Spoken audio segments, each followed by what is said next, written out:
Hello, this is Ben from Scribbleblock Studios, bringing you the third part of my Starcraft 2 editor tutorial series. In this part, we are going to be going over points, regions, cameras, and pathing. Like last episode, this should be a pretty quick one, but I'll get into it. Okay, so first we got points. Now, points are largely used in the trigger module, but for melee maps, you will need to worry about pretty much one kind of point, which is start location.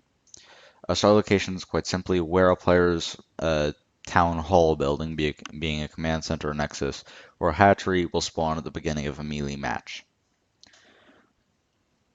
There is other types of point being just normal, which can be referenced by a trigger in the trigger editor, a sound emitter, which, well, self-explanatory, it's a sound emitter, and three-dimensional, which in the campaign, if you see a beacon for a unit to get to, those are all three-dimensional points. Three-dimensional points are markers that have an area.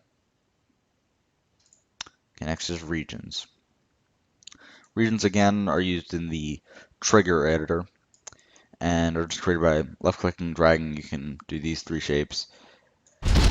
Yeah, so they're used in stuff like if a unit enters said region, trigger this action, etc. Not too complicated for them yet until we get to the trigger editor.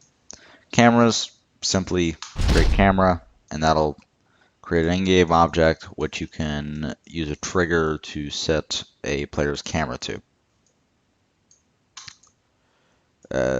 Create camera, view select the camera just makes you look where that camera is. Set camera to current view means if you've got a camera selected and you press set camera to current view, it will change that camera status to looking where you are currently looking.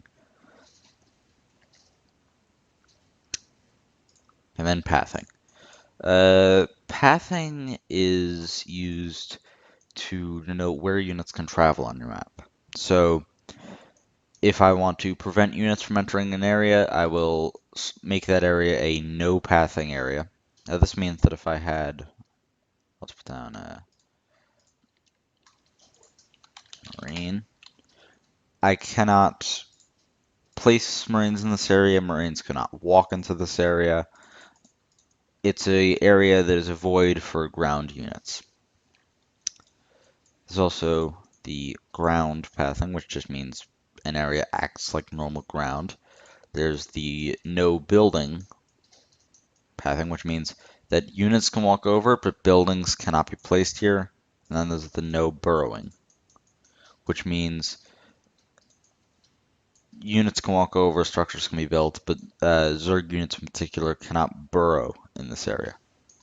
Then you've just got remove pathing, which will remove any kind of pathing it's dragged over. And yeah, dynamic pathing fill. You can fill in an area with a by referencing an trigger. You can fill say a cliff level or something with a pathing type. And then no fly zones. This is simply a pathing blocker for air. So that has been all for part 3. Again, pretty quick. Please check back next time in part 4 for the beginning of the trigger editor. Now this is where things start to get a little bit more complex. So I'll see you next time. Ben from Squareblock Studios, signing out.